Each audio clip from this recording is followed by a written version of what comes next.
The study of theatre history is an important part of any theatre education.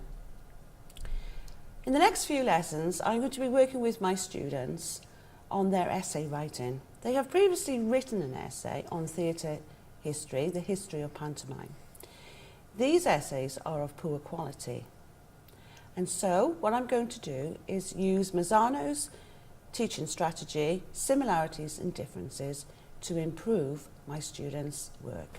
Here I'm introducing my level 2 and 3 students of mixed ability to the first step, comparing.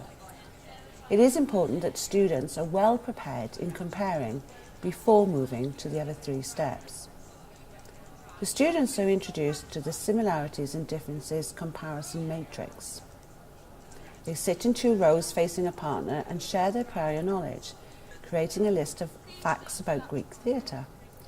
It's important that constant feedback is given to the students.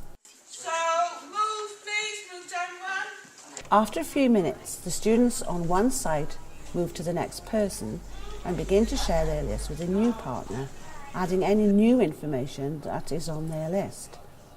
Feedback is given throughout this activity. After working with a few partners, they start thinking and listing the similarities and differences to pantomime. By the end of the activity, the students have a comprehensive list. In a following lesson, we continue to build on this strategy and move learners slowly along to be able to classify. In this lesson, students are identifying titles of plays and putting them into genres that reinforces the similarities and differences covered in the previous lesson. Right, now I've looked at your list, you're doing really well.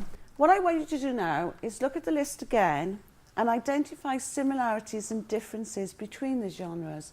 What's similar about that genre and what's different about that genre? So we've looked at similarities and differences, and today we're going to be looking again at your writing and the use of metaphors and similes in your writing.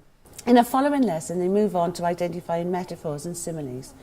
The students watch and listen to a music video that helps identify metaphors and similes within songwriting.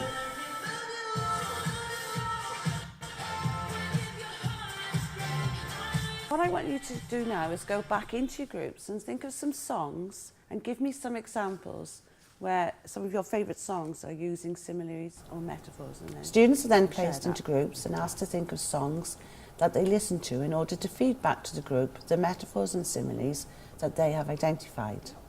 Metaphors generate literary references and suggest new ways for students to express ideas.